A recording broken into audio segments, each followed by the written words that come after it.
법구경 제16장 애호품. 길이 아닌 것에 마음을 빼앗겨 명상에 전념하지 못한다면 사물의 본질을 잊은 채 오로지 사랑에 허우적거리며 스스로 명상에 잠긴 사람을 부러워하게 된다.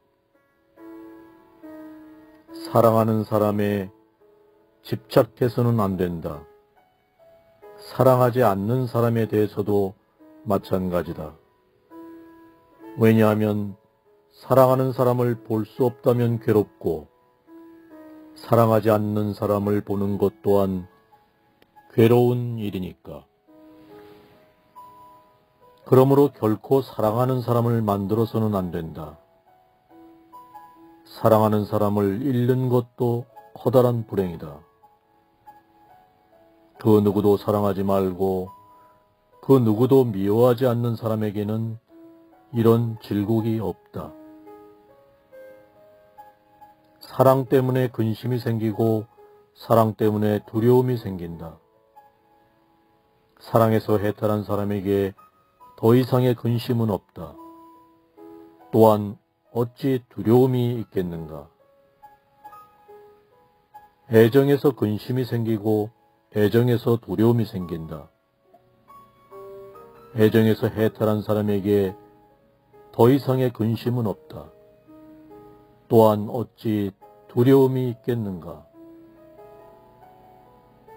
쾌락에서 근심이 생기고 쾌락에서 두려움이 생긴다. 쾌락에서 해탈한 사람에게 더 이상의 근심은 없다. 또한 어찌 두려움이 있겠는가? 욕정에서 근심이 생기고 욕정에서 두려움이 생긴다. 욕정에서 해탈한 사람에게 더 이상의 근심은 없다. 또한 어찌 두려움이 있겠는가? 집착에서 근심이 생기고 집착에서 두려움이 생긴다. 집착에서 해탈한 사람에게 더 이상의 근심은 없다. 또한 어찌 두려움이 있겠는가? 도덕과 지혜를 겸비하고 진리에 따라 진실을 말하고 자신의 의무를 다하는 사람, 세상은 이런 사람을 사랑한다. 말로는 형언할 수 없는 정신적 자유에 대해 깊이 생각하며 자신의 의지에 만족하고 모든 욕정의 속박에 얽매이지 않는 사람을 상류에 도달한 사람이라고 불러야 한다. 오랜 타향살이를 한 사람이 멀리서 무사히 돌아왔을 때 친척과 친구와 사랑하는 사람들은 그를 반갑게 맞이한다. 이와 마찬가지로 착한 일을 하고 이 세상에서 다음 세상으로 갈 때 그의 업보가 그를 맞이한다. 마치 사랑하는 사람이 돌아오는 것을 반갑게 맞이해주는 가족들처럼. 법구경 제16장 애호품, 쾌락의 장이었습니다. 법구경 제17장 분노품.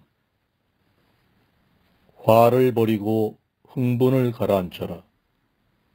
모든 속박을 초월하라. 이러한 개념과 형태에 지배되어서는 안 된다. 아무것도 소유하지 않은 사람은 결코 고뇌에 쫓기지 않는다. 마치 거칠게 달리는 마차를 멈추듯이 끌어오르는 분노를 스스로 제어하는 사람. 나는 이런 사람이야말로 진실의 마부라 부른다. 그 외의 사람들은 그저 고삐를 쥐고 있을 뿐이다.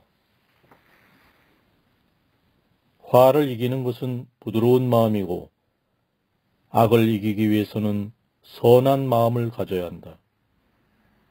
인색한 사람에게는 자선의 마음으로 이기고 거짓을 일삼는 사람에게는 진실로서 이겨야 한다. 항상 진실을 말하라. 결코 화를 내서는 안 된다. 비록 적은 것이라도 누군가 원한다면 내어주라. 이 세 가지 덕목을 가지고 신 앞에 나서라.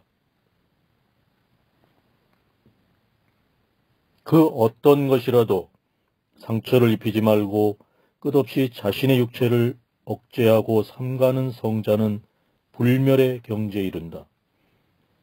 그곳에서는 근심이 없다. 의식이 항상 깨어있고 밤낮으로 공부하여 정신적 자유에 이르고자 노력하는 사람에게 맹목적 충동은 사라진다. 사람은 침묵 속에 앉아있는 사람을 비난한다. 말이 많은 사람을 비난한다. 조금만 말을 해도 비난한다. 이 세상에서 비난을 받지 않는 사람은 없다. 이것은 예로부터 전해온 것으로 절대 최근에 생겨난 말이 아니다.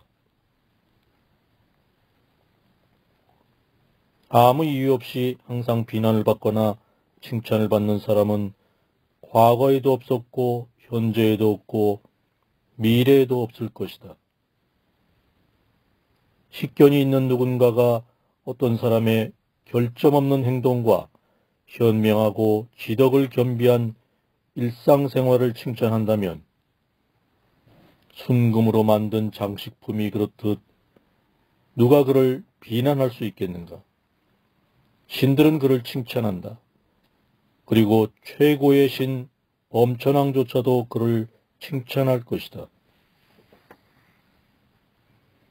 모든 몸짓에 화를 막아 동작을 제어하고 삼가라. 몸짓에서 악행을 버리고 선행에 힘써라. 말에 드러나는 화를 막아 말을 제어하고 조심하라.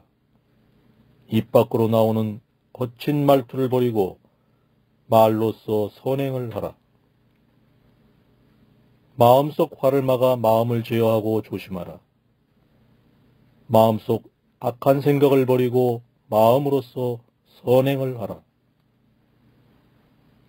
몸짓을 제어하고 말을 삼가고 생각을 통제할 수 있는 현자야말로 정말로 자신을 잘 지키는 사람이라 할 수 있다.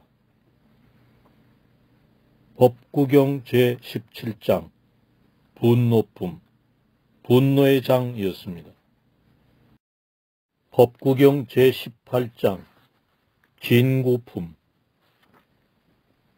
너는 지금 시든 낙엽 같다.